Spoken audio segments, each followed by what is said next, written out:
तर गणरायाला निरोप देण्यासाठी मुंबई महानगरपालिका सज्ज झालेली आहे। श्री गणेश मूर्ती विसर्जनासाठी 204 कृत्रिम तलाव उभारण्यात आलेले आहेत। भाविकांच्या सेवेसाठी 12,000 अधिकारी कर्मचारी, 71 नियंत्रण कक्ष असणार आहेत। QR कोड स्कॅन केल्यावरती आपल्या घराजवळील कृत्रिम तलावाची माहिती देखील मिळणार आहे। मंगळवारी अनंत चतुर्थी आणि अनंत चतुर्थीसाठी आता मुंबई महानगरपालिका सज्ज झालेली आपल्याला पाहायला मिळते। मुंबईत ठिकठिकाणी जे नियंत्रण कक्ष आहेत किंवा कृत्रिम जे तलाव आहेत त्यांची उभारणी सध्या करण्यात येत असलेली आपल्याला पाहायला मिळते। आणि बहुतांशी ठिकाणी जर पाहायला गेलं तर जे नियंत्रण कक्ष आहेत किंवा कृत्रिम तलाव आहेत त्याची उभारणी झालेली आपल्याला पाहायला मिळते। त्यामुळे एकंदरीत श्री गणेशाला निरोप देण्यासाठी मुंबई महानगरपालिका आता सुसज्ज झालेली आपल्याला पाहायला मिळते।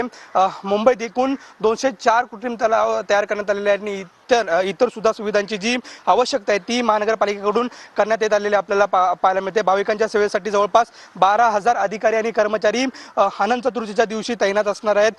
त्याशिवाय 71 जे नियंत्रण कक्ष आहेत ते सुद्धा उभारण्यात आलेले आपल्याला पाहायला मिळते। त्यामुळे एकंदरीत आपल्या घराच्या आजूबाजूला असणारी जे कृत्रिम तलाव आहेत तो कृत्रिम तलाव नेमका कुठे आहे, त्याचं लोकेशन काय आहे, QR कोडच्या माध्यमातून सुद्धा आता समोर येणार असल्याचं आपल्याला पाहायला मिळते। त्यामुळे एकंदरीत अनंत चतुर्थी ही मोठा उत्सवाचा सण असतो, मोठी गर्दी मुंबईच्या रस्त्यावर होत असते। या दरम्यान कोणतेही अनुचित प्रकार घडू नये किंवा लोकांना योग्य ती सोयी मिळावी यासाठी आता मुंबई महानगरपालिका सज्ज झालेली आपल्याला पाहायला मिळते। रवी साखरकर सह नंदकिशोर गावडे, TV9 मराठी, मुंबई।